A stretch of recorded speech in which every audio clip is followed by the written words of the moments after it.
Assalamualaikum, selamat pagi.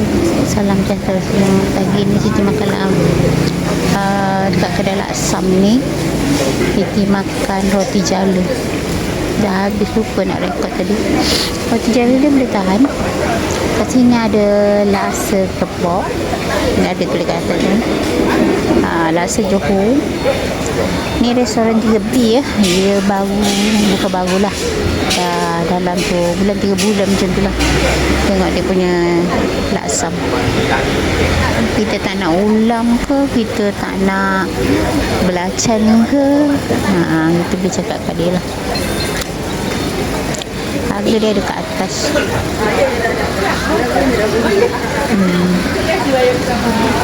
Tapi biasanya kalau Siti makan laksam ke atau laksa ke, Siti minta separuh sebab dia banyak sangat kan. Dia tak habis. Ulam dia banyak jugalah. Tapi Siti tak pernah merasa lah laksa Johor sebab Siti kurang. Biasa Siti makan laksa lemak lah. Laksam pun macam tu juga. Rasa dia banyak portion nak makan. Sorry lah kalau suara Siti agak slow. Kat sini ramai orang kan. Jadi kita nak makan apa pun boleh. Banyak portion. Cuma Siti ni tak ada selera sebenarnya. Semalam Siti lupa makan ubat. Satu badan sakit.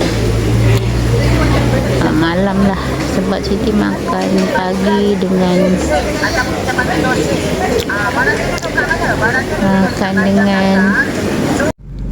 disebabkan oleh kerana Siti tak makan ubat, jadi satu badan sakit lah. Lengur-lengur, bisa-bisa rasa sampai pagi ni. Tak tahulah pagi ni boleh buat kerja ke tak lah. Semalam ada beli barang dapur sikit. Jadi penat. Disebabkan Siti agresi sangat, jadi badan tu tak boleh nak kontrol. Jadi berada di depan Widek ni sebenarnya. Depan tu Widek.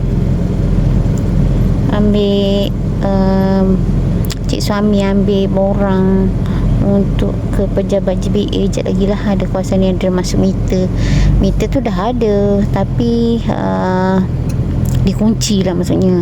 Bila kita pergi di pejabat suruh buka kunci untuk masukkan borang tu, bagi dia pejabat semula lah. Di sebelah sini ni tak ada parking sih, berada dalam kereta tak ada parking. Kawasan ni memang tak ada parking kali bukan. Jadi ada orang dalam kereta ni, kalau dia orang datang je, cik saya Siti hanya telefon cik suami lah wali. Tapi ni pakai motor. Sebelah ni pakai motor tengok direct. Ni dia apa cakap dekat